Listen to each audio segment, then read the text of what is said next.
외환 의혹을 수사 중인 내란 특검팀이 윤석열 전 대통령에 대해 이적죄 혐의를 적용해 추가 기소했습니다. 전직 대통령이 외환죄로 재판을 받는 건 헌정사상 처음 있는 일인데요. 특검은 김용현 전 국방부 장관과 여인영 전 방첩사령관도 함께 재판에 넘겼습니다. 진기용 기자입니다.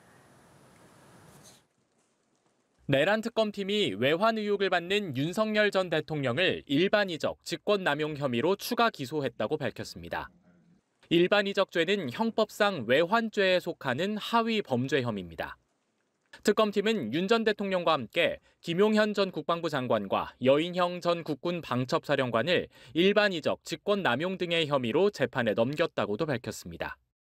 김 전 장관에게는 위계 공무집행 방해와 허위 공문서 작성 등의 혐의도 추가로 적용됐습니다. 외환 의혹은 윤 전 대통령이 12.3 비상계엄 선포의 명분을 만들기 위해 지난해 10월쯤 드론 작전사령부에 평양 무인기 투입 작전 등을 지시해 북한의 공격을 유도하려 했다는 내용입니다. 외환죄 조항 가운데 당초 외환 유치 혐의 적용도 일각에서 거론됐지만 특검팀은 수사 끝에 적국과의 통모가 요건인 외환 유치 혐의가 아닌 일반 이적 혐의를 적용했습니다. 일반 이적 혐의는 통모와 관계없이 대한민국의 군사상 이익을 해치거나 적국의 군사상 이익을 공여한 경우면 성립합니다. 특검팀은 포렌식 작업을 통해 여 전 사령관의 휴대전화에서 혐의와 관련된 정황을 확인할 수 있는 메모를 발견했다고 밝혔습니다. 지난해 10월과 11월 작성된 여 전 사령관의 메모에는 불안정 상황을 만들거나 만들어진 기회를 잡아야 한다. 적의 전략적 무력 실시, 전시 또는 경찰력으로 통제 불가 상황이 와야 함 등의 내용이 있었다는 겁니다. 특검팀은 김용현 전 장관이 해당 작전을 총괄하고 지시를 하달받은 김용대 전 드론작전사령관이 이 작전을 수행하는 등 공모했으며 윤 전 대통령이 최종 승인했다고 보고 있습니다. 박지영 특검보는 브리핑에서 증거를 통해 설마가 사실로 확인되는 과정은 수사 참여자 모두에게 실망을 넘어 참담함을 느끼게 했다며 용납하지 못할 행위라고 지적했습니다. 전직 대통령이 외환죄로 재판에 넘겨진 건 헌정사상 처음 있는 일로 현재 윤 전 대통령은 내란 우두머리 혐의와 공수처 체포영장 집행 방해와 관련한 특수 공무집행 방해 등의 혐의로도 재판을 받고 있습니다. 연합뉴스TV 진기훈입니다. 서울구치소에 수감 중인 윤석열 전 대통령이 지난 100여일간 6억 5천만 원이 넘는 영치금을 받은 걸로 나타났습니다. 국회 법제사법위원회 소속 조국혁신당 박은정 의원이 법무부로부터 제출받은 자료 등에 따르면 윤 전 대통령이 재구속된 뒤 109일간 6억 5,725만 원의 영치금을 받은 걸로 파악됐습니다.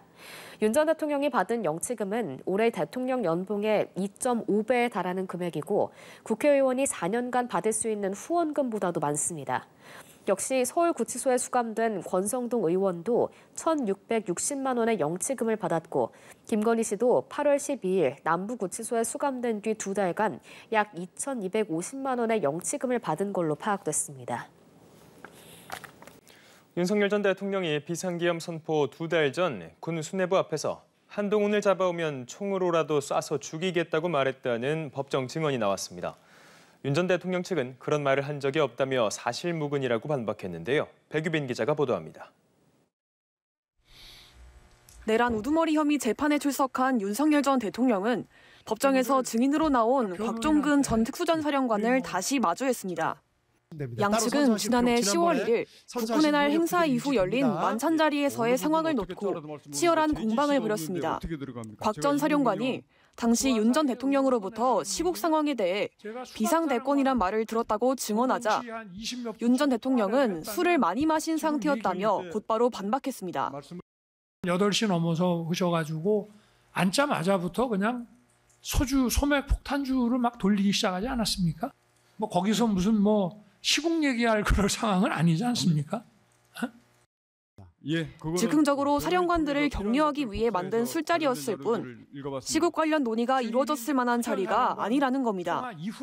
그러자 곽 전 사령관은 그렇게 말씀하시니 지금까지 검찰에서도 차마 하지 못했던 말을 하겠다며 작심 발언에 쏟아냈습니다. 지금까지 제가 안 했던 말씀을 차마 그 말씀을 안 드렸는데 한동훈이하고 일부 정치인들 일부 호명하시면서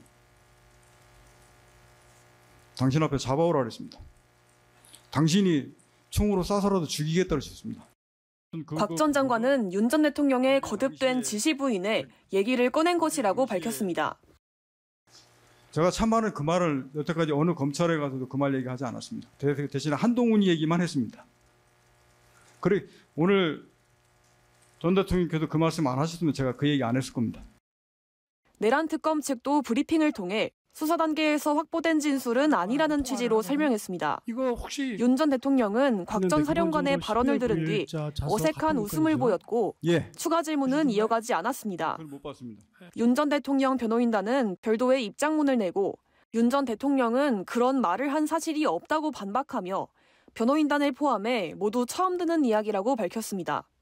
그러면서 곽 전 사령관의 진술에 일관성이 없고 태도가 분명하지 않다고 주장했습니다. 연합뉴스 TV 백유빈입니다. 윤석열 전 대통령이 자신의 내란 혐의 재판에 출석했습니다.